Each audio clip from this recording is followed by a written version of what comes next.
just wanted to talk a little bit about the library before Bailey starts talking about her wonderful book in the subject, Rosie the Riveter. But if you would not mind at all, we do have program surveys, and this really helps us with feedback for planning for future library programs, so or events or classes. So feel free to be candid on here and write whatever about your experience tonight or in general. We really appreciate it. The other thing is that we have these little handouts that have all of our events for each month. So they come out once a month, and it lists everything briefly in there. So feel free to pick one of these up. And then we also have some free pens back there for swag. My name is Katie, so I'm a newer addition to the library, so if you've never seen me before, that's why. Michelle retired, and I took her place. So, you'll have to say hi to her outside of the library. But I just want to also thank the Friends of the Library because they provide us much needed support that we need. They give willingly of their time to run the book sale, and we're trying to plan some other events in the future that won't be entirely focused around book sales. So thanks again for coming. Feel free to ask for me anytime if you have questions, comments, concerns. I'm happy to talk with you. And I want to thank Bailey. Oh, I'm thrilled to be here. Thanks for having me. This is a lucky draw. Nothing's better than when someone calls you and says, hey, we're interested in what you're interested in. Will you come hang out with us? Like, there. So thank you for having me. Is this everybody's home library? Michael, you said you drove a little way. Yep. So not your home library, not your home library? Home library. Home library. Excellent. It's a very, very good home library. I have seen a lot of libraries this last couple of years. You guys have done well. Couple of things I'd like to tell you about, just because I always think if you're into this, you might be into other things going on. Do you guys all know about the Detroit Public Library and the fact that your library card here can get you there? Okay, so most people I have found don't. In the city, we know where our library cards are good because for so many years, we didn't get new books in the Detroit Public Library. So we were like, who's going to take us? Who can we go visit? Last year, there was a millage you voted on to support the Detroit Public Libraries. Thank you all very much for voting yes on that. If you live in Oakland, Wayne, Macomb, or Washtenaw counties, you're now paying about 30 cents a year per household to support the Detroit Public Libraries, and thank you for your 30 cents. And for that, it means that you can come as a citizen to all of the events the Detroit Public Library does. So they do lots and lots of stuff. I will make sure Katie has the email link, but along with all of the really cool stuff going on here, it's just another outlet for free, or I'm talking like $2 a person kind of activities. Lots of really good lectures. Coming up this year, we're actually partnering with them. My group's Detroit History Club and Detroit History Tours. We're partnering with them for National Rosie the Riveter Day, and we are bringing in 10 real-life Rosies. The youngest is 96, the oldest is 102. Oh my God. They are Spitfires. They're in the presentation later, but they will be there live and in person at the downtown main branch. So if you're ever at the Detroit Institute of Arts, I'm talking about the one right across Woodward, next to the Historical Museum, across from the DIA. All of the events there are open to you guys, so I just like mentioning it because I think it's one of those things where like, well, if I had known, so the more you know. For anyone who doesn't know me, my name is Bailey. Actually, it's funny, I got married on Saturday, so I am now, same name. Thanks. So I just looked on here and I'm like, that's not who I am now. My name is now Bailey Sisoy Moore, but Sisoy, that's what happens when a Russian marries an Italian. Yeah, this is my parents' fault. So, wait a minute. Who's who? So my birth name is Bailey Sisoy Isgro. In our culture, Russians, if the first kid is a daughter, you put in both names. So in case you don't have a son, the wife's family's name continues. My grandfather had a crap ton of granddaughters. Yeah. So I'm Bailey Sisoy Isgro. I really raised closely with my mom's family. So when my husband and I got married on Saturday, we both changed our names and we'll be Jeff and Bailey Sisoy Moore. Very, very Americanized English guy. Oh, yeah. So Moore. But I mention my name and who I am just because I think it's important when you're listening to a lecture to know who the heck is talking to you and where it's coming from. So officially, I am the executive director of Detroit History Tours and the Detroit History Club. We do history education for about 45,000 people a year on tours by foot, boat, and bus. We see another 20-ish thousand people a year for events we do all over the city of Detroit. Our area of expertise is the history of the city of Detroit, but we love Michigan history. We love American history. You can't do anything in a bubble, right? Like everything happens as a group. I hold advanced degrees in American history from a lot of schools that took me through 27th grade, not important at all. And I'm also a tribute Rosie the Riveter, which is why you get a funny photo of me at the end dressed up in my Rosie garb. It sounds impressive, it's not. I also like Taco Bell, long walks to the beach. Yeah. My rules for lectures are pretty simple. This is gonna be more fun if we talk instead of me talking at you. So if you have a question, don't feel like you've gotta wait to the end. If it's about the slide we're on, ask it. That whole like there are no dumb questions thing, there are dumb questions. I do kids lectures. But no one's gonna laugh or like think your question's dumb. If you're thinking it, somebody else is probably thinking it too. So all good. Who has an idea about Rosie the Riveter before coming here today? Has anybody never heard that term? No, totally cool. This is how we learn, right? So Rosie the Riveter is not one woman named Rosie or Rosemary or Roseanne or Rosie Sue, whatever you want to call her. She never actually existed as a single person. Rosie the Riveter is an archetype, is a mascot for the hundreds of thousands of women who went into the war effort. This starts as early as 1939. In 1939, we go into Lend-Lease here in America. That is President FDR Roosevelt's great deal with British Prime Minister Winston Churchill. America wanted to get into World War II. We thought getting into World War II would be good for a few reasons. First, economically. In 1939, we are 10 years into what? The Great Depression. The Great Depression. Yep, we're broke.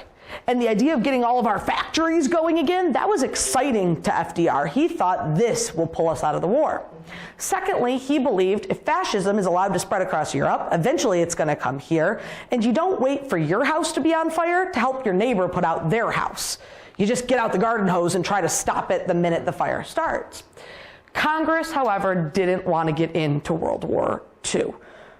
The wounds of World War I are still really fresh. And from 1937, when Germany marches over Poland's territory line, till Pearl Harbor in 1941, America has a political group called the Isolationist Party. There were some really famous members of this group. Charles Lindbergh, Henry Ford, Walt Disney, all members of the Isolationist Party. And we could do 3 hours on the Isolationist Party. If you ever want to go down a weird rabbit hole, look up some of their songs. But they believed that this was Europe's war. Oceans would protect us. We don't need to get involved. They also had the constituents newly given the power of the vote just 20 years before, women, mothers going, I'm not sending my son to die for Britain. My husband was hurt in World War I. You're not getting my son for this second one. The Great War will be the last war. This idea of World War II hadn't even sparked yet. So at that time, Churchill and FDR have to come up with a plan because the president doesn't declare war, Congress does. So FDR said, let's go to war. Congress said, we got all these women who can vote now, and they're all saying if we put their sons into a draft for Britain's war, we're not going to get reelected. So we get Lend-Lease when Churchill works around Congress with FDR. Military supplies, in return, we get land prospects, the Falkland Islands, parts of the Cayman Islands, parts of British Indonesia, all become American military bases, which to this day we still hold. That was the deal. We give you all our World War I surplus, we start building, and you give us all of these land deals, plus some money to be talked about later. When that deal starts, the very first men to go into the factories are unemployed from the Great Depression. We've got plenty of men, there's no draft. But the minute the bombs are dropped on Pearl Harbor, suddenly we have men signing up or being conscripted into war. That puts women into the factories. As early as 1939, in mass, starting in 1941, in their largest numbers between 43 and 45 during 5th, 6th, and 7th round conscription, when if you are an eligible man between 18 and 35 years old, you were going to war. Rosie the Riveter becomes the nickname for all of these women. Now that gets into a little bit of this first slide. So I know, why in a lecture about women are we starting a slide with a white guy? So this is the way the world works. This is J.K. Keisner. Now, he was pretty darn popular in the 30s and 40s. He actually had one of the earliest TV shows called Professor Music, where he would conduct an orchestra on television and sort of teach music to people, like, you should all like this because it's this. And you know, it's goofy as heck if you look at it on YouTube. But J.K. Keisner wrote patriotic songs. His big moneymaker was actually writing jingles for the big banks. You know, save with us and you'll get a toaster kind of stuff. Very campy, very ad driven. Well, as women start entering the war effort, they are officially called War Ordnance Female Workers of America. Right? Like super sexy, rolls off the tongue, like easy to say. So no one's really calling them this. And J.K. Keisner looks out at what's happening and he says, we got boys overseas. We've got boys getting ready to go overseas. To a lesser extent, there were women who served as waves and wakes. But we've got this thing we've never seen before. Women working in factories. That's pretty cool. And he writes this song. The song's called Rosie, Rosie the Riveter. Her name's Rosie because it's alliteration with a riveter. Not because there was some woman named Rosie he saw and he was like, I'm going to write a song about her. No, he saw all of these women and he saw the newsreels and he was like, there's a song there. So he writes Rosie, Rosie the Riveter, and when it comes out, you know, he knew what he was doing, but I don't think he ever expected this song to be a mega hit.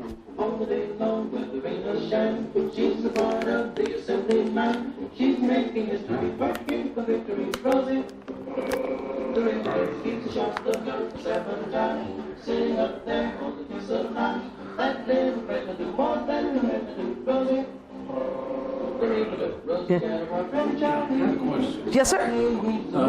Wasn't it the same way that All-American Girls Softball League or baseball thing got started? That Yes, sir. Yeah, we can talk about All-American Girls Baseball. Yeah, dirt in the skirt. Best motto ever come up with for professional sports, yeah. Notably, All-American Girls Baseball, not American Women's Baseball. Yeah. Do you know the year they made the change on that? I'm going to gross you out. It was 2007. Oh, yeah. Men's professional baseball and girls professional baseball. Women didn't get the name women until 2007. It was the female Olympic softball team that led the charge to say, you're not calling us girls and them men. We're going to be called women. All-American, yeah.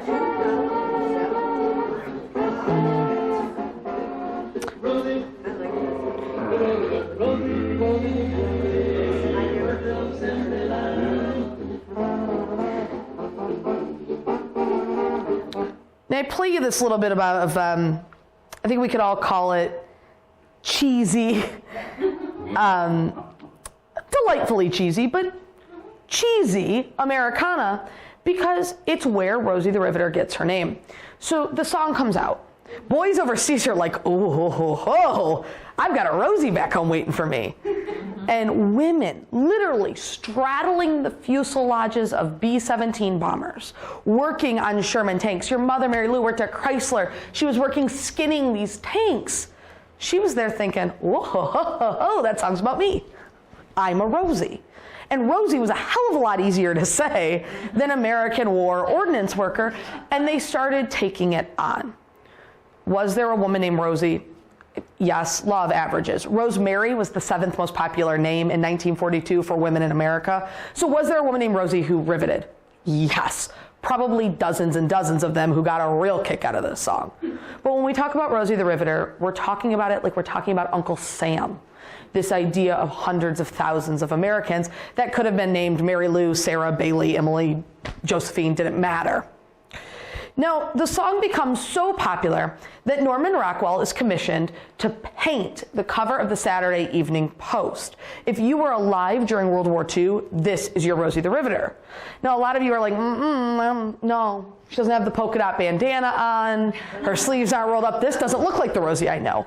But this is the Rosie of World War II, painted from the song lyrics. And I like her. Look at those arms. Like, she looks like she could rivet the heck out of some stuff. Now, done by Norman Rockwell, this is the Saturday Evening Post from May of 1943. Couple of things to point out. Rockwell, he is a working man's artist, rich in his lifetime, famed in his lifetime. He did a lot of pieces, and he understood you don't need to reinvent the wheel. For doing an illustration, you hire a model, you bring them in, you dress them up, you snap a photo, you paint from the photo, you get it done. He posed her after a very famous statue that he thought would fit well onto the design. This is the prophet Isaiah from the Sistine Chapel in Rome.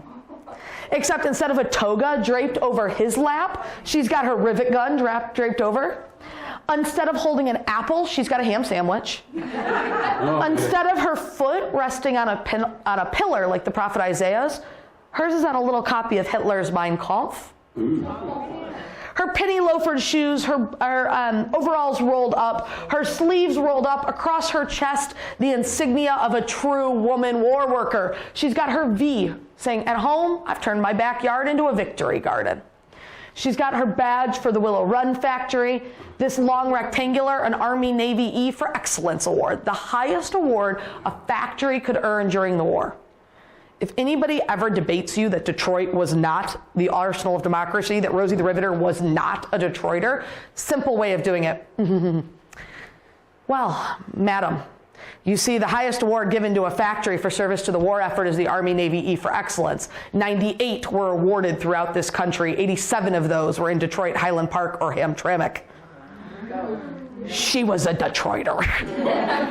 Among those factories, Chrysler, your mom would have earned this award. Every factory worker in a factory that was honored would be given a small sterling silver pen. It was often the only thing they were allowed to wear besides their badge. The factory itself would get a pennant flag, that triangular flag. I always associate it with baseball, you know, that long, sort of torn out triangular shape. Blue, red, and white with an E, it would fly above that factory saying they were indispensable to the war effort. There's some really charming stories. World War II brides, women who got married right when the husbands came home, taking their Army Navy E for Excellence awards, because you could earn one every year the factory was awarded its honor. They would actually turn them into cufflinks for their husbands to wear on the wedding day. There's also stories of some of them being turned into hat pins to pin their veils on. This was a big source of pride for the men and women who earned them. And they could also be earned by men who were working in the factories. Who gave these awards?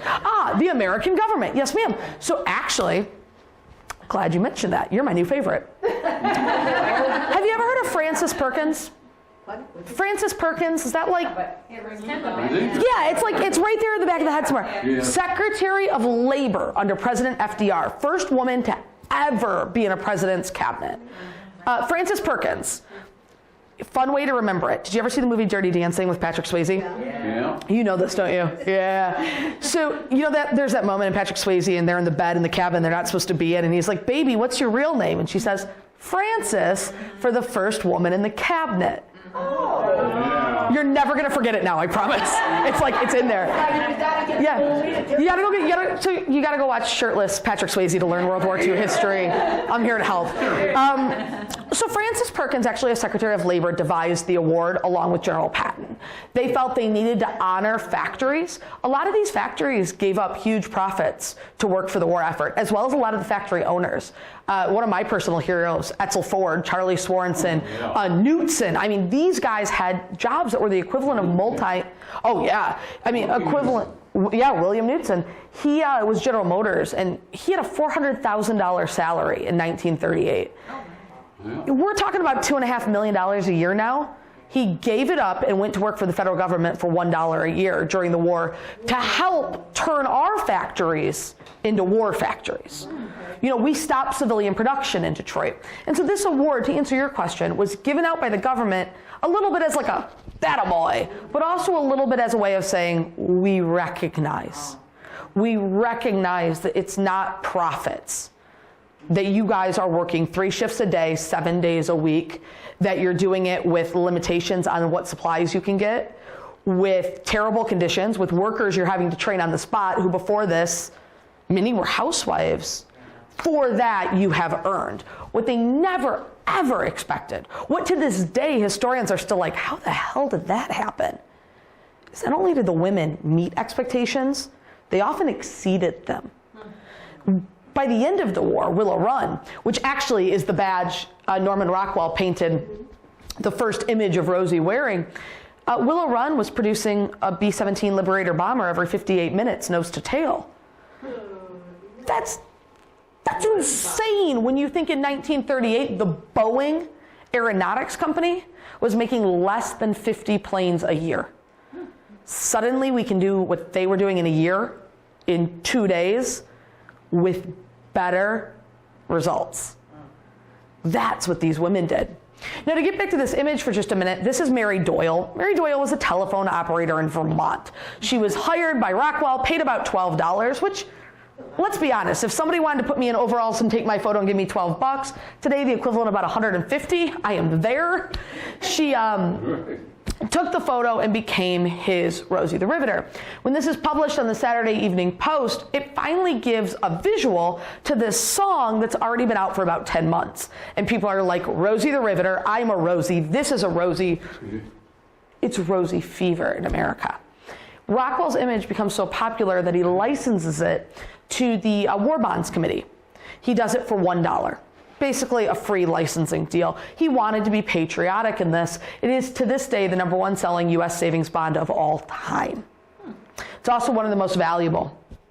This is Mary Doyle posing with the finished painting alongside Norman Rockwell himself. Yeah. Yep, that's him, that's her. What always amazes me is she's 17. She was a very elegant 17. But Mary Doyle knew and was paid to be the model of Rosie the Riveter for the Saturday Evening Post.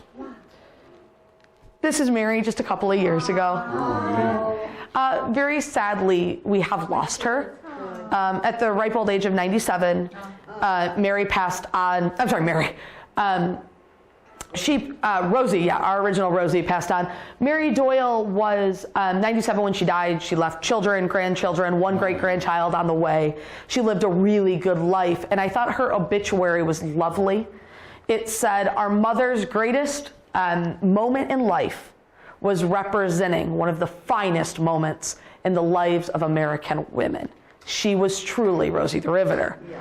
I think that's a heck of a thing, that their mother's image became this representation for the labors of 680,000 American women. Now, on the flip side of this, who's more familiar with this image of Rosie the Riveter? Oh, yeah. Yeah, this is, you're like, oh, this is the one I've seen, yep.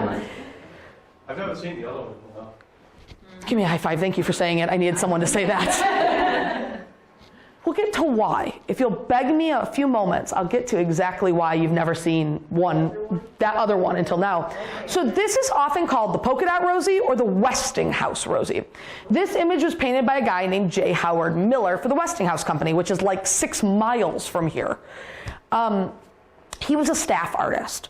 Being a staff artist, he didn't own the work. He was employed by the factory. He produced. They owned it all. Just like being a designer for Nike shoes today, you draw the shoes, but you don't own them. Nike owns it and pays you for your labors. Now, J. Howard Miller was doing a lot of work during World War II. And like a lot of artists, he would save things that would inspire him. So he'd flip through the newspaper, flip through magazines, and if something caught his eye, he'd clip it out and stick it up on the corkboard. If you've ever known an artist, this is like standard business. So he clips out this image. It ran in hundreds of newspapers across America. I actually included the onion skin for the back. Did you guys know about onion skins on the back of news photos? So before everything was digital, The photographer would take a photo and he would count his exposures. And he'd write in his notebook, exposure number 6, roll of film number 8 is this. Then when he got back, he would develop the photos, he would type up his notes, and that would be taped or glued to the back of the image. Of each individual photograph. There would be rooms and rooms and rooms. Now, like this gentleman, he was an A&P, so Associated Press photographer. He would do this, it would go out, and let's say the Detroit Free Press was writing an article about women factory workers. They'd say, we want to use that image. They'd look at the photographer code, they'd look at the date, they'd have all the information to do the little blurb, and they'd pay whatever the fee was to use that image. That fee would get cheaper the longer the image sat. So if you wanted to use it the first day, you might pay $1 for it. If you wanted to use it by the end, you might be paying 2 cents. But this, done for papers across the country, could earn a photographer a good living. So this image appeared in what we know to be at least 17 newspapers across the country, all different stories. Think of it today like clip art, right? I'm writing an essay about a cat, left click, cat photo, drop one in that you like. So where J. Howard Miller gets asked by the Westinghouse Company to paint an image, not to go out into the world and convince women to work in the war effort, not to tell women we can do it, we can win the war, but instead to convince the women already working at Westinghouse that they could do a 10-hour shift. That the 10-hour shift, 5-day-a-week swing shift that Westinghouse was trying to convince the women to do, that they could actually handle it. Unless you worked at the Westinghouse Company in Ypsilanti, Michigan. From August of 1944 to July of 1945, you never saw this image until 1967. Really? Really? This was propaganda for a women's locker room. It hung for about a year, then it got taken down, thrown in a flat file folder, and everyone forgot about it. To your point, the reason this is the one we're all familiar with, instead of the Rockwell one, copyright law. Yeah. A couple of you were like, oh, I get it. If you want to put Rockwell's Rosie the Riveter on a coffee mug, a t-shirt, a backpack, you're going to have to pay the Rockwell estate a licensing fee. Get out your checkbook. Rockwell and Disney are the two that, I mean, you're going to pay through the nose for these things. Because this was never copywritten, because it was never thought to be anything other than something to hang in a locker room to motivate some women into a 10-hour day. This went free source after 20 years. So when Betty Friedan, working with Gloria Steinem in 1967, needed an image for second wave feminism, $50 they registered this image. Oh, So if you want to put this on t-shirt, coffee mug, mouse pad, all of the things that we sell that we see this image on to this day, it's $50. I own this image. I can legally make that weekend Taco Tuesday. And I'm not breaking a single law because I paid my $50. I own the rights to use this image both commercially and professionally. If I did that with the Rockwell image, they would come for me. I would be sued. I would probably be embargoed. And I could face fines up to 3 times my profit off that image plus licensing fees. Ouch indeed, my friend. Ouch indeed. So the reason this becomes the image of Rosie the River that we're all familiar with, it's nuts and bolts finances. The other part of this is we talk about the greatest generation. We talk about the soldiers, sailors, and airmen who went off to World War II, but until quite recently, we didn't talk about the home front. We didn't talk about the women who went into the factories. So where the war posters had huge value, where people wanted to talk about the soldiers and the sailors, and to a lesser extent, the waves and wakes, the women in the Army and the Navy. Yeah. You really didn't see an interest in preserving the stories of home front workers until the late 1980s. And by that point, this image, the J. Howard Miller free source Rosie, has already been kicking around for 20 years. It becomes more popular and more widely known and recognized, I should say, than the original. But here's the real kicker. This woman, Naomi Parker, had no effing clue. She had no idea. She knew that at some point her photo had been snapped working on her lathe at her factory in San Francisco, but she had no idea that some artist in Ypsilanti, Michigan, cut it out of the newspaper and painted a picture of her that hung in a locker room to inspire women to a 10-hour day. She had no idea that that image then went into a flat file. She had no idea that in 1967, Betty Friedan bought it for free source. And she had no idea until the 1980s when she walked into a gift shop and saw it. And when she first saw it, she thought, oh, hey, I was one of those girls.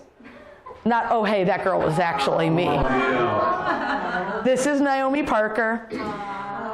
It took until 2006. In 2006, People magazine did a very good, actually, I will give People magazine their due here, a very, very good research project where they proved that Miss Naomi Parker was indeed the woman who became the J. Howard Miller Polka Dot Rosie, or We Can Do It Rosie, most commonly called the Westinghouse Rosie. I can remember this one, but I can't remember what's in the post one. Isn't that funny? Isn't it funny? I can remember this one.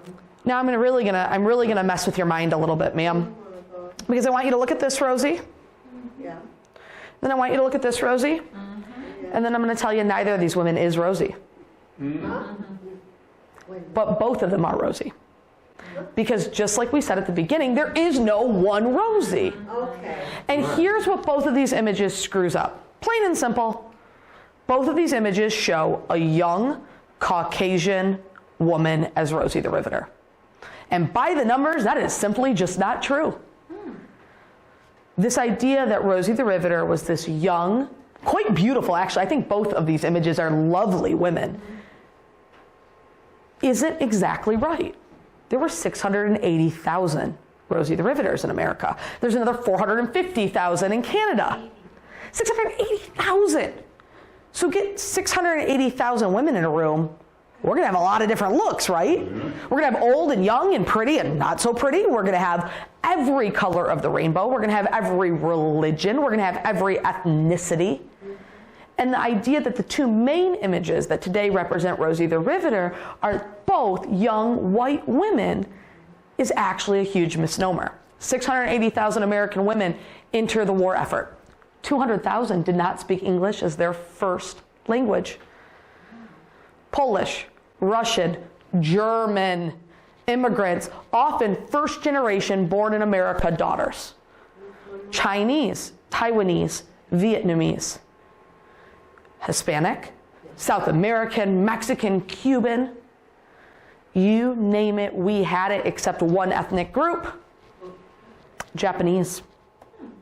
Purposely kept out of the war because they were thought to not have ties to America. It is a dark chapter in American history that we had the Japanese internment camps, but Japanese are the only American women to not participate as Rosie the Riveter. So this is my challenge to you if you take like one thing away from this evening. Rosie the Riveter looked like every woman you've ever seen in your whole long life. Tall and short and fat and thin and young and old. Every ethnicity, every religion. Was there an age limit? Was there an age limit? What a good question. No. If you could do stuff, we'd take you. So a good way to explain this is, at the start of the war, when the very first conscription notices go out, they're drafting men into service. They wanted men between 18 and 21. By the end of the war, they'd take men as old as 36. Same thing with the Rosies. At first, they wanted young, unmarried women. Any guesses why young, unmarried was so important? Bingo! Because they didn't have kids. Because if they have kids, now we've created another job someone else has to do. Someone's got to watch the kids. By the end of the war, we'd invented latchkey programs, daycare programs, because suddenly you're 30 with 3 kids, but you can do the job. Welcome, sister. We'll find someone to take the kids. Come on in. So let's talk about what it meant to be a Rosie. First, you take a test. This is actually a photo courtesy of the Burton collection at the main branch of the Detroit Public Library. These women are being tested. It's aptitude testing. It's basically like a big what are you good at personality test. If you failed it, if you couldn't do anything, you became a riveter. riveting is physically very hard. It is hard on the body, it is exhausting, but it's also pretty damn easy. And riveting was something that you could be taught very, very quickly that would take a long time to master. If you showed aptitude in mathematics, you might become a draftsman. If you were small in stature, girls under 4'5", congratulations, you now do pneumatics on planes because we can shove you in an airplane fuselage and you can belly crawl through, setting all of the rudder flaps. Able to withstand heat, girl from the South, excellent, you're now a welder. They would take these tests and some of the questions would be things like, have you ever operated a handheld mixer? Handheld mixer, you know, like for making muffins? Yeah, because they thought if you could handle a handheld mixer, you could probably handle a drill. Have you ever handled a sewing machine? If you've handled a sewing machine, you can probably do riveting. And they would test out what you knew how to do and figure out where to put you. Once you were assigned to a group, you got a matron. Oh yeah. Yeah, she's got her little hanky for drying the tears of young ladies, I'm sure. World War II created the first time in American history where it became socially acceptable for daughters to leave home before marriage. I know in our 2019 glasses, we're like, what are they talking about? But there was a time when the idea of moving out of your parents' home was like, oh Lordy, we're never gonna marry her off now. She is ruined, her reputation is trash. So this idea of matrons formed up. Ford Motor Company was one of the early companies to adopt this. There's a lot of debate about like who was the first. It doesn't matter. But the first 5 or 6 were the shipyards in California, the foundries out in Pittsburgh, canneries in Chicago, and the automotive industry in Detroit. This idea that an older woman could better manage the group of young ladies. They were in charge of everything from scheduling, to making sure that you were home before curfew, to making sure you read your Bible and wrote home to your mother at least once a week. Some were lovely, some were terrifying. I once read a letter from a young woman who was working at the Hudson Car Company, which helped build Rolls-Royce engines during the war.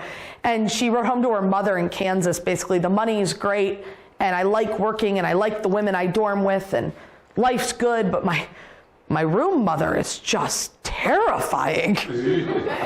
And she talks about how the room mother would literally stand there hovering, making sure they ate everything on their plate, saying, boys are starving at the front, finish your gristle. And this young lady just sitting there chewing pork gristle until her jaw hurt. Oh my gosh. Let's say you were assigned riveting. What do you think these ladies are working on? Wow, airline wings or something? Very good, sir. These are airplane wings. Yeah, they are riveting together airplane wings. In order to build a bomber every 58 minutes, you had to pre-assemble parts. In order to make each wing exactly like the next, they built this system of basically large jigs.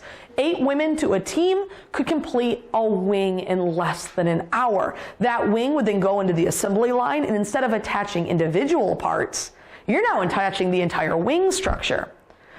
Then you would have people racing through, crawling on their bellies, the tiniest people possible, often people suffering from dwarfism, little people who were hired specifically by the Ford Motor Company for their stature to kind of get them up, shove them into these plane wings to attach all of the rudder strings. The Ford Motor Company sent one-way train tickets to the American South. Come work for Ford. We need men and women in the factories. For people suffering dwarfism, they didn't have the ability to go into the military. They were medicaled out. They were F1. Suddenly, here's Ford going, we'll pay you triple the average weight because you can fit in this spot. It's pretty incredible the way they said, how can we use everyone? What special skill do we each have that we can use? Now, not every man went off to war. See this big, long line of women? They're making ammunitions. 1 out of every 10 bullets fired by the Allies was produced in Michigan between Detroit and Battle Creek. 10%. We also worked on both atomic bombs here in the city of Detroit. But you see these 2 men over to the right side. They're like looking very important and reading papers. Those 2 men cumulatively probably made more money than all 12 of those women together. That was pretty normal. But those 2 men would have been kept out of the war for one of 4 reasons. Age. They both look, I'm going to say, between 18 and 35 to me. One is really short. One is really short. True, absolutely true. Could be medical. So let's say nearsighted, farsighted, although neither is wearing glasses, flat-footed, diabetic. All of these things would keep you out of the war for medical reasons. Third reason, conscientious objection for religion. That pretty much put you in jail. So the fourth reason, the number one reason you would not be drafted, area of expertise. If you were a machinist, if you were a mechanic, if you could calibrate engines, if you could do aeronautic repair, if you were a lathe specialist, you were kept out of the war with this simple sentence. At the front, he can stop one bullet. On the home front, he could stop hundreds. The knowledge base was considered more important than the body at the front. Detroit had a lot of men kept out of the draft because they were master machinists, and we knew we needed them here on the home front to help us win the war. So if I was to guess, educated guess, looking at this photo, I would say those two men are probably experts at whatever these women are building, and they have not only trained all of these women, they have trained the women on the two other shifts we're not seeing, working 3 shifts a day. They then had management positions. I happen to know that's true. I cheated. This is actually an image we know quite a bit about. And these guys, one is an ammunitions expert, the other is a chemist. Both kept out of the war for their ability to help on the home front. These women probably working under their direction. Same thing here. This is the Ford Highland Park factory. Ooh, if you guys ever want to do another lecture with me, we could talk for 3 hours happily about the Ford Highland Park factory. That is the first moving assembly line in the world. That is where the Model T price goes all the way down below $500 for the first time. And that is during World War II, where the Rolls-Royce double turbine engines were built. Those engines were what went into the Liberator bombers, the Helldiver bombers, which was the Royal Air Force, the RAF's name for the Liberator. These even went into things like the Spruce Goose, which was the largest airplane ever made at the time, and very expensive and not very effective. Do you see the gentleman there? More than likely, he falls into that category as well. Now, there's a chance he did double. Let's say he's flat-footed and also a mechanic. The idea that just because you didn't serve at the front didn't mean you didn't do your part is a misnomer we're working to get over. There are many reasons this gentleman might not have gone off to war. But what we do know is that this guy managed a team that built over 1,400 of these engines in 1944 alone. I always like this photo. Any idea what she's doing? It looks like she's drilling. Mm-hmm. That's a rifle sight. Oh. She is calibrating a rifle sight. So this young lady would have tested very high at mathematics, precision work, and probably grew up working for parents who had some sort of mechanical business.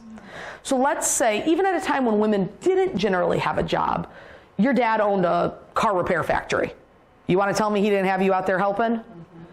Your dad owned a farm and worked on the tractors. You want to tell me he didn't have you out there helping? All of a sudden, those girls became very, very valuable because they had some aptitude with tools already.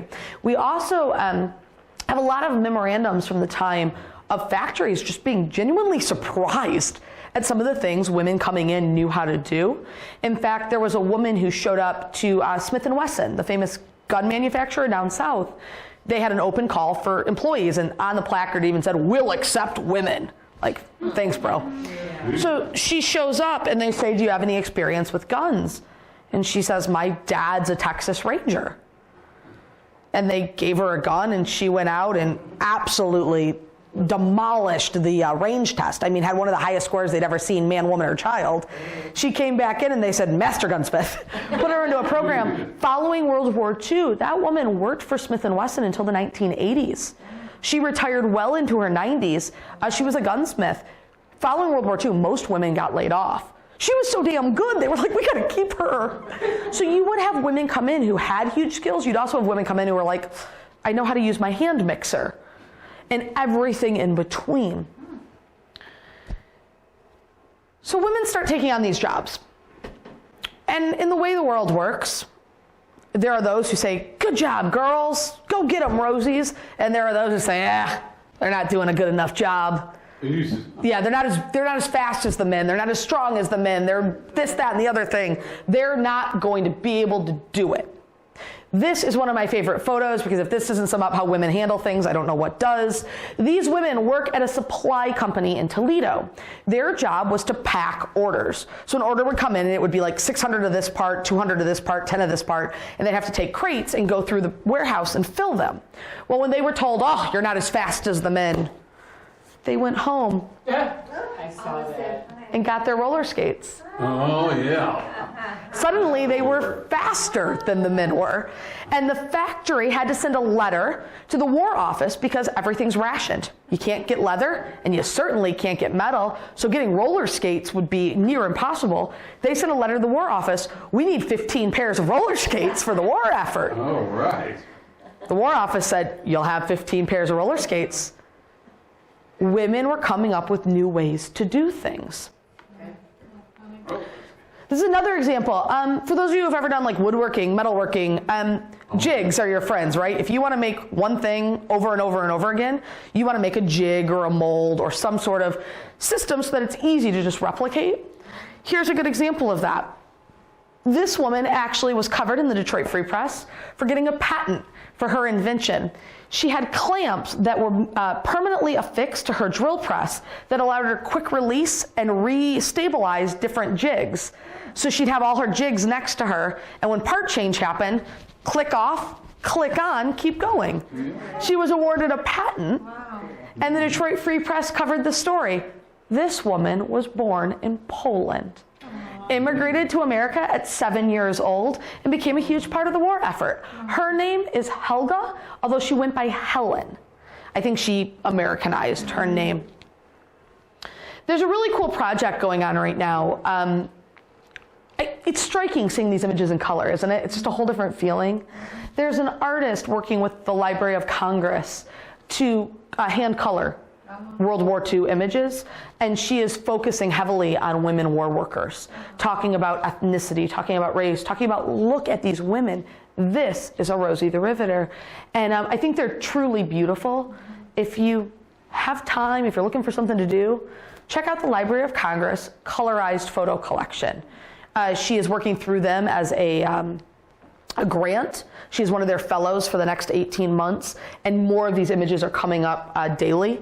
And I think they're really just a fun way to see Rosie the Riveter. Who's in the middle?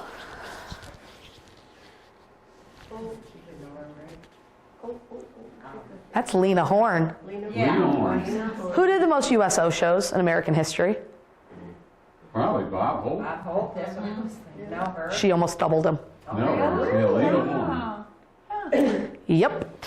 Bob Hope did a lot. He did over 800 shows, and I'm not in any way saying Bob Hope wasn't fantastic. He was. But Lena Horne did 1,400. Yeah. And when she was assigned to white male protection officers, she went, no. I've been reading in Time magazine about the wakes and the waves, the women in the Army and the Navy. Go get me 2 of them.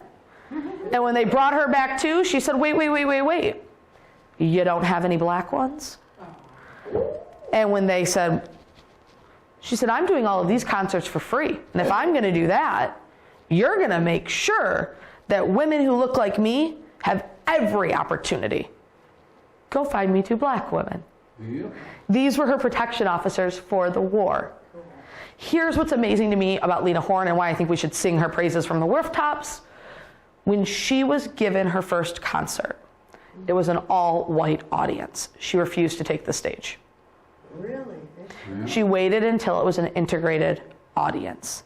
And her opening line to those men was, men of every color and creed, I'm sure glad you're American. Yeah. That's the power of not getting an opportunity and closing the door behind you. That's the power of getting an opportunity and holding that door open and getting as many people through as you can.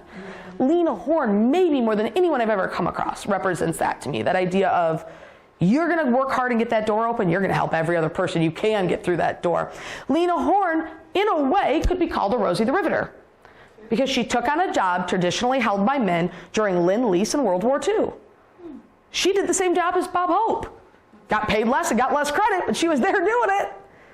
Does that count her as a Rosie? What about these women? When I say every job, I mean every job. Probably. That's the Hudson Motor Car Company. And those are its security officers. They actually advertised in the paper for women over 6 foot. Yeah. The Detroit Swedes and Norwegians were there to help. Yeah. These girls showed up and they were given huge fitness tests. They had to be able to run a 7-minute mile. Wow, that's a clip. Like on my best day, I can't do that. They had marksmanship training. They had hand-to-hand combat training. They had restraint tactics. They had to learn how to tackle someone because what was being built in that factory was important to the war effort. It had to be protected. The men were at war. Welcome, the Female Protection Agency of the Hudson's Motor Car Company. You got to admit, these are some like super cute uniforms. Not that looks matter, but these are some good-looking uniforms. These women were pretty indicative of what we were seeing around Detroit. The Postal Service hired more women during World War II than any organization on the planet. Most mail carriers during World War II were old men or young women. It's who was available.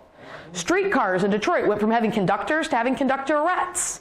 Family bars. Places that had been around for generations. Suddenly it was the daughters and the mothers running them instead of the sons and the fathers. All of those women are Rosies, doing a job traditionally held by men. These I still debate. I'm going to tell you both sides of the story. You're going to decide Rosie or soldier. These are the Finarellas. The Finarellas, and it's a weird word. I know it's like a strange one to get around. The Finarellas were the test pilots for Willow Run. So that factory you see in the background, that's Willow Run. It was made with a turn in the factory. There is this myth out there that turn was to keep the factory in Republican county instead of going into the Democratic county that it bordered. That is not true. That is one of those rumors that got out there at some point and everybody latched onto. The reason the factory had a turn was to give them enough distance to do a runway. As planes came out of the factory, they went immediately into their flight test. They needed pilots, women. Now, these women were not officers. They were not pilots in the Army, the Air Force, the Navy, or the Marines. These were considered factory workers at the time. 36 women hired, 8 killed testing these planes. Their motto was fail here, basically meaning better to fail here than to have this plane go to war and fail on our soldiers. They were led by Charles Lindbergh. Oh, which, am I okay on time? What time do we all need to be out of here, 8? 9 is when we close. Okay. If I hold you guys till 8, will you be like sick of me? Okay. It's 7:30 now, so I got a little time. So Charles Lindbergh was part of the isolationist party. He was one of these guys. This is Europe's war. He also has a little bit of some problems because he accepted the Grand Cross from the German army. He had been toured through Germany by Hitler himself. A lot of people thought he had sympathies. That all aside, and let me tell you, that is a whole nother big conversation we could have. When Pearl Harbor is bombed, the isolationist party crumbles, right? Because their whole argument is our oceans will protect us. This is not our war. Now it's our war. And slightly to Lindbergh's credit, he immediately wants to go into the war effort. He wants to help. But the US government says, no way, dude. You've been out for 2 years talking smack, saying we shouldn't be in the war, calling the president every name in the book. You cannot be a commissioned officer in the military. He couldn't get a job. And for the PR of Charles Lindbergh, this is devastating. He's being called a coward. He goes to his friend Henry Ford, Henry Ford's son, much smarter than Henry Etzel, and says, you gotta give me something. I have got to do my part for the war effort. He's offered a huge salary to come and be the pilot and one of the mechanics at Willow Run. He takes the job but refuses the salary. He says, pay me what a commissioned pilot in the Army would be paid. About a third of what he was offered. He then stays at the Dearborn Inn for 2.5 years, spending 4 times his annual salary. But he becomes the head pilot. Once the pilots are all women, Lindbergh has a fit. It's like, girls, what am I gonna do with these girls? Within a year, he says they were the finest airmen he's ever met. And if he could fire every man and only hire women, he'd do it in a heartbeat. He said half the problems, double the effectiveness.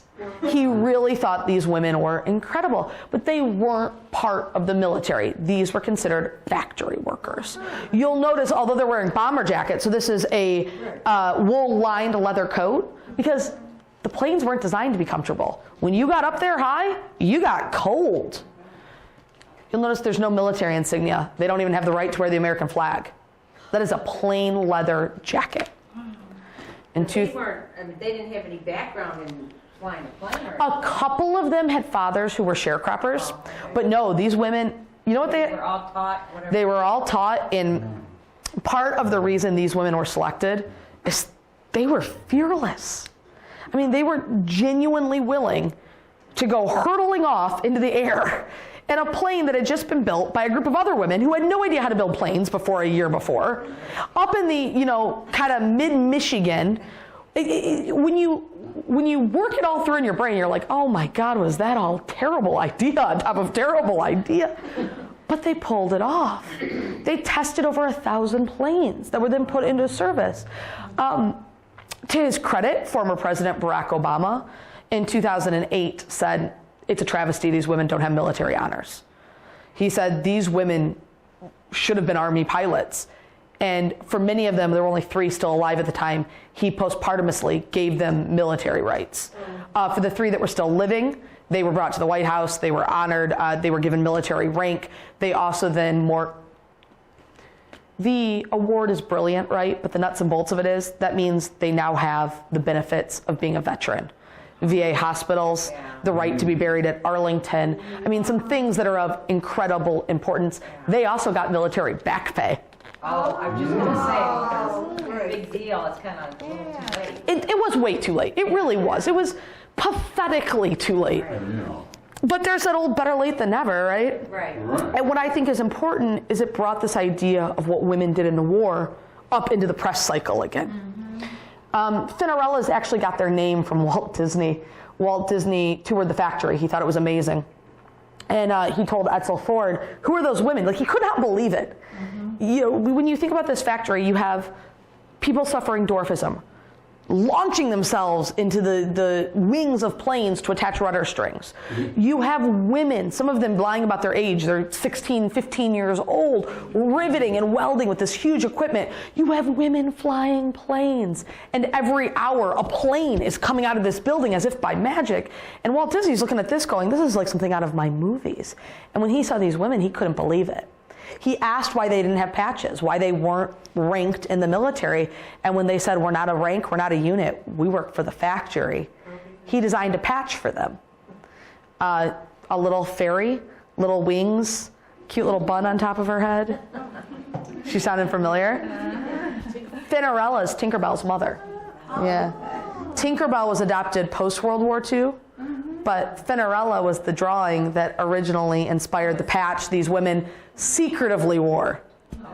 Quick little photo of the Willow Run factory. You'll see that famous turn to send it off to the runways. All of those zigzagging stripes up at the top, those are runways. Here you have Mr. Henry Ford himself, that tall, skinny guy. He is looking at the women riveting. This is a posed photo for a newspaper, but you like to imagine him walking the factory being like, nice job, ladies, nice job, ladies.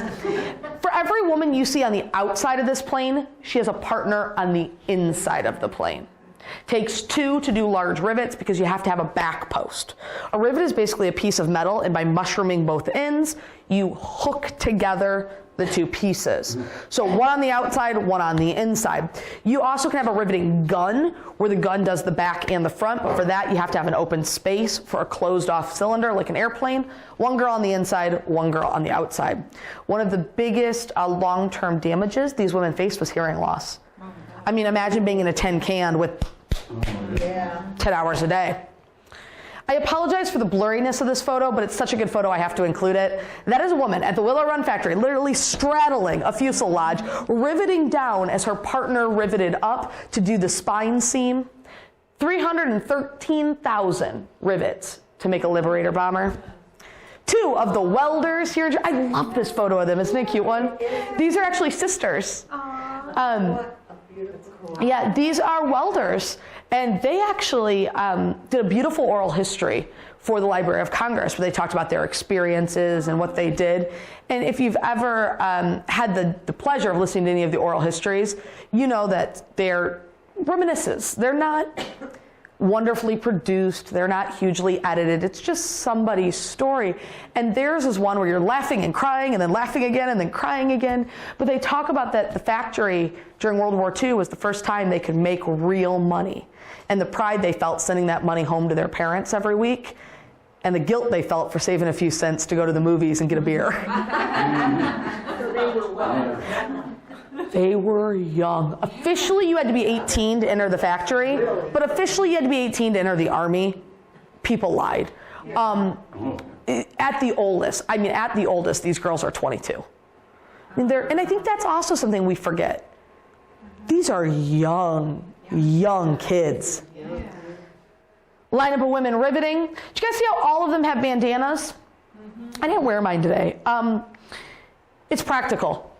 If you're around machinery, you don't want your hair down and loose. You want it up. Same thing if you're around chemicals. You want it up and out of the way. We see it in the Rockwell Rosie. We also see it in the J. Howard Miller Polka Dot Rosie for Westinghouse. This idea of contain your hair for safety. They were called bombardier bandanas, and they actually became one of the big sweetheart gifts of World War II. If you wanted to send your girl at home something special and you were serving in the Pacific, a silk handkerchief to put up her hair was like as special got. All right, modern photo. Why the heck does any or all of this matter, and why the heck did I write a kid's book about it?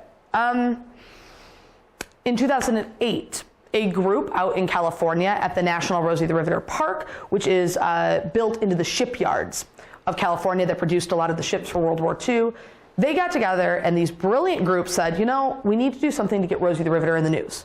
We want to talk about Rosie the Riveter. How do we get people to care? And they came up with this idea, a Guinness World Record.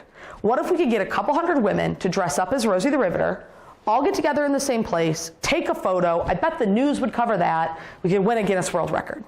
So they write the Guinness company, and Guinness says, yes, we will be in for that. We'll do that world record. And they get about 265 women together, and they get this photo, and it makes the press, and it's great.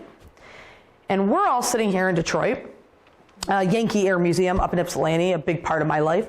And we go, what the heck? That's a great idea, California. You're like owning the news cycle, you know, national news coverage. We're talking about Rosie the Riveter. This is exciting. How do we keep that going? And we thought, well, shoot. I bet we can get 266. So this wonderful group called the Rosie the River Tribute Rosies, who are big at Yankee, they get together with the Yankee Air Museum, and they say, okay, we'd like to get together 266 women all dressed as Rosie the Riveter. Can we use your museum? And the museum says, sure, no problem, that'll be great. They put it out on Facebook, they start getting groups involved. We come on board and we're like, yes, we are there, we will help. We will use our buses because we own big tour buses. We will bring the Detroit contingent. We can get 266. Hell, I bet we can get 300. So it starts going, and pretty soon we're looking around going, we might have more than 300. So this email goes out, and the rest of my life, as long as I'll live, there'll never be a better email. I think we're gonna need a bigger hangar. I have to give so much credit to Yankee Air Museum and the team that organized this event, the Tribute Rosies. They pulled off an incredible thing. Over 2,000 women showed up. This is a Liberator bomber, to give you some scale. We actually were in the Willow Run factory because it was the only place we would all fit. So we do this thing and we're like, yes, you know, this is amazing. This is huge. And we sing songs and it makes the national news cycle. And again, Rosie the Riveter is getting this attention. And they're pushing at this time for National Rosie the Riveter Day, which does now exist. So this was a way of getting Congress to talk about it. California, bless their sunny hearts, they're like, well, now we have to beat them. So they go out and they beat us. And oh, you should have seen us cheering. We were like, yes, we get to do it again. So California beat us with 3,001 women. and then we came damn close to 4,000. We actually outgrew the hangar. That is at Eastern Michigan University. Yeah. In the front row here, it's a little hard to see, tiny, but you see those walkers and wheelchairs? Those are original Rosies. For the rest of my life, one of my proudest moments will be being up there in the bleachers, and as some of those original Rosies were brought in, over the loudspeaker, they'd announce her name, what factory she worked at, and watching 4,000 women stand up and clap. Also at this event were many members of the military who came to help as official counters, as organizers. You need to get 4,000 women organized. Oh, Lordy, yeah, it was a job. And Guinness makes you do things in a very specific way, and it's this whole thing. So we had Army there, we had Navy there, we had Coast Guard there, we had retired Army there. There's my poor boyfriend, very unhappy to be back in his fatigues. He was in the Army, going, I'm doing this for my fiance. Just, yes, ma'am. Yes, ma'am. Bathrooms are that way, ma'am. But they pulled it off. So, in this spring, California is slated to do another one. We hope they beat us, which means this October, once again, we will get together. We really want to break 5,000.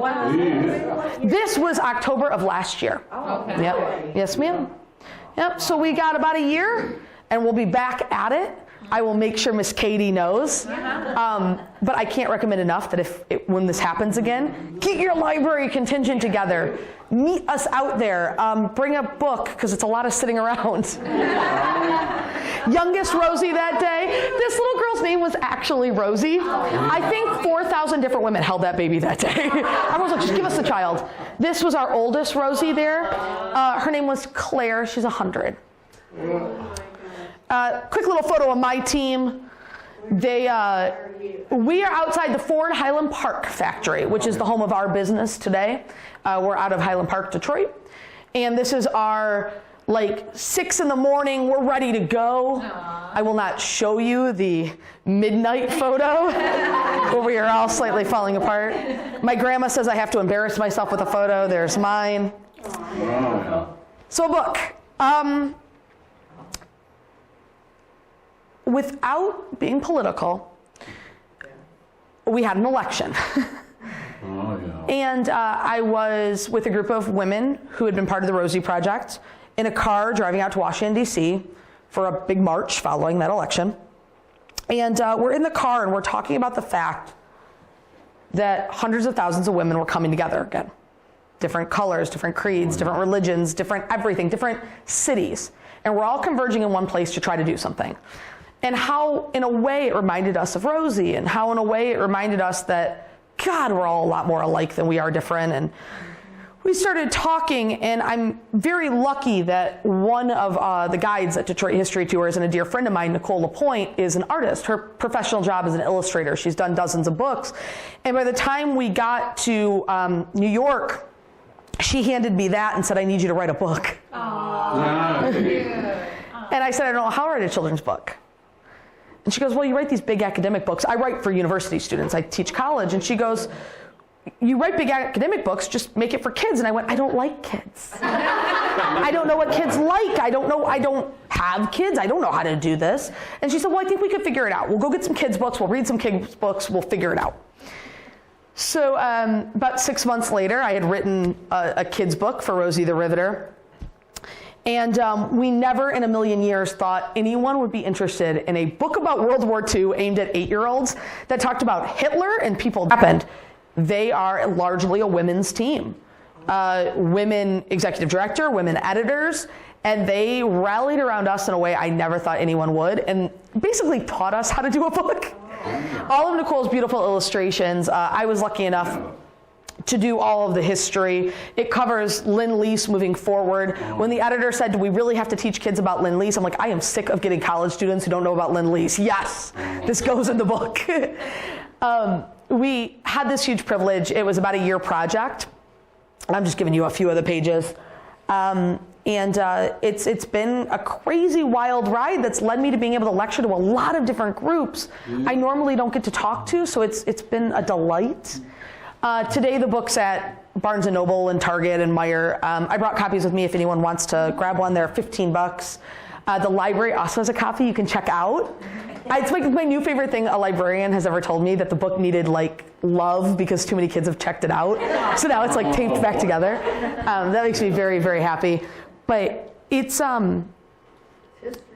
history, and it's odd and it's wonderful, and I can't thank you enough for letting me be here. The next book Nicole, I should flip to this.